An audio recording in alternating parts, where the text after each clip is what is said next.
My name is Charles Carmel. I'm a vice president in Cisco's corporate development group. I've been with Cisco and with corporate development for a little bit over 8 years now after having left the GSB.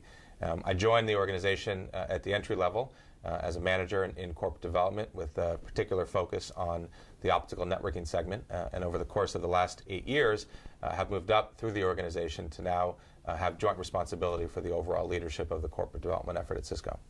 At the time when I had come in at the entry level, I was in a peer group of about 15 people that were all individual contributors, all with their own specific responsibilities for different market segments, but all of which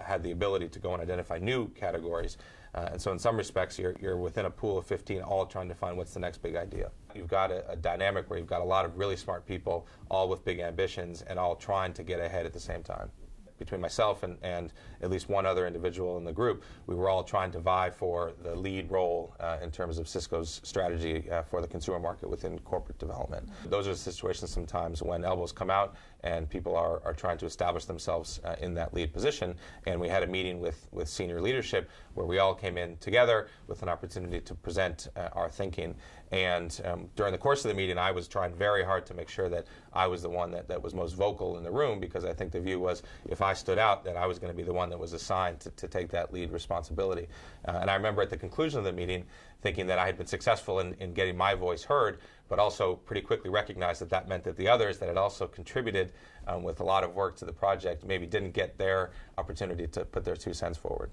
So after a couple of years of being in the corporate development group and having some early successes and having been the lead for a few high-profile projects, my boss called me into his office and said he had good news for me, and I was really excited about the fact that I thought this was finally my big promotion. And in fact it was.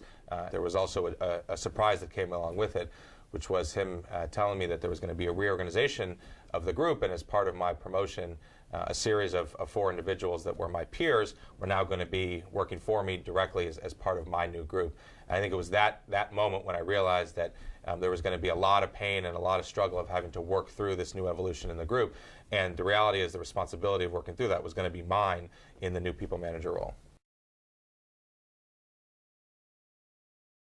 Well, I think it was the aha moment that just getting the promotion wasn't necessarily the end result. It was now having to live with the results of it, which is having a series of people that had been your peers now reporting into you had a range of complications in both directions. When I was working through the process of trying to get my new team members comfortable in the new dynamic, I pretty quickly recognized that part of the reasons for my success in getting the promotion was that I was very laser focused on my own results.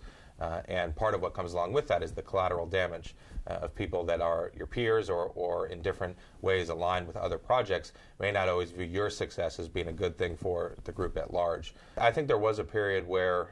I had to try to convince them that in fact I was looking out for their best interest and not just my own. And that was a learning process, I think, for everybody, both myself recognizing that their success in the end would mean my success, and I think their learning process to try to get comfortable with the fact that, in fact, I could take a different view as a manager than I might have taken as an individual contributor. And so in a number of situations where we had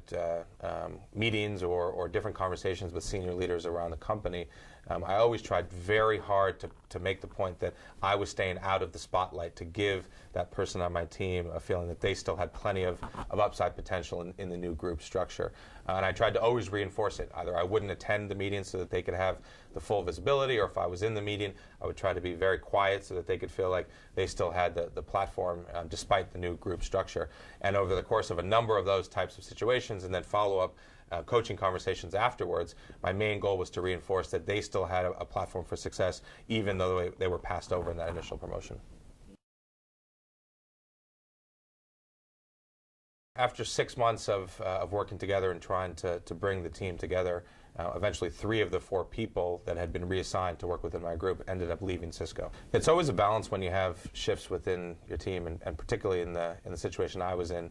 where it was my first big promotion and I had people reporting to me for the first time. I felt a lot of pressure to make sure that I could somehow mend the fences and get everybody comfortable in the new team structure. And so certainly once I had some departures from the team, I felt like there was this big hole that I had to fill and make sure that the people above me didn't view it as a failure on my part in terms of my first big management responsibility. So when you're an individual contributor, oftentimes the objective is to get your voice heard in the room, because that's the way that in many situations you can prove that you've got good contributions to the conversation, or that you're adding value to the end goal. And that dynamic shifts significantly when you move into a team manager role, which is sometimes the best outcome is to have you be silent and have the people that work for you be the ones that are more vocal in the meeting dynamic. And one of the things that I had to deal with was a set of peers that were now reporting to me, and them getting comfortable with the idea that I wasn't just out for my own success. I was, in fact, trying to pull for their success as well, with the broader view that in the end, because it was all part of my group, I was going to look good as part of the collective results of the team. You always want to operate as if the peers that are working around you could someday report into you, or vice versa, which is those peers could someday be your boss. And if you start to view the world in that environment, oftentimes you'll make very small decisions on a daily basis that will not only help you in the daily things that you're trying to get accomplished, but will certainly benefit you down the road as organizations change and roles shift.